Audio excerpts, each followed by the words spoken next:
শ্ৰীৰামপুৰ উচ্চ বিদ্যালয়ৰ উদ্যোগত পথ সুৰক্ষা সপ্তাহ পালন শিক্ষা বিভাগৰ নিৰ্দেশ মৰ্মে 18 মেৰ পৰা 23 মেলৈকে পথ সুৰক্ষা সপ্তাহ পালন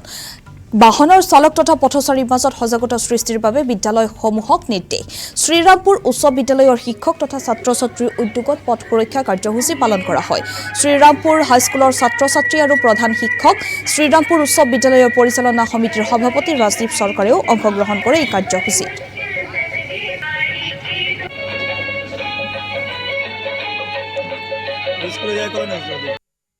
ঊৰ্ধ্বতন কৰ্তৃপক্ষৰ নিৰ্দেশ মৰ্মে আমাৰ যেটো ৰোড সেফটি উইক পথ সুৰক্ষা সপ্তাহ আৰম্ভ হৈছে সেই মৰ্মে আমি শ্ৰীৰামপুৰ হাইস্কুলৰ শিক্ষক ছাত্ৰ ছাত্ৰী সবে মিলি আমি যাতে অত্ৰ এলেকাত আমি দেখা পাইছোঁ বিগত দিনত বহুত এক্সিডেণ্ট হৈছে মানে এই সজাগতা নথকাৰ কাৰণে আমি আমাৰ ষ্টুডেণ্টবিলাককো এই সুৰক্ষাৰ বিষয়ে মানে জ্ঞান দিয়াৰ কাৰণে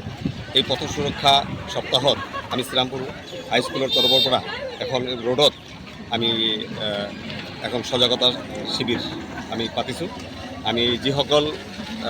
গাড়ী ড্ৰাইভাৰে এই সিট বেল্ট লগোৱা নাই হেলমেট লগোৱা নাই অভাৰ স্পীডত গৈ আছে এইটো যাতে আগামী দিনত আৰু এনেকৈ চলাৰ ফলত যাতে বিভিন্ন ধৰণৰ দুৰ্ঘটনা নঘটে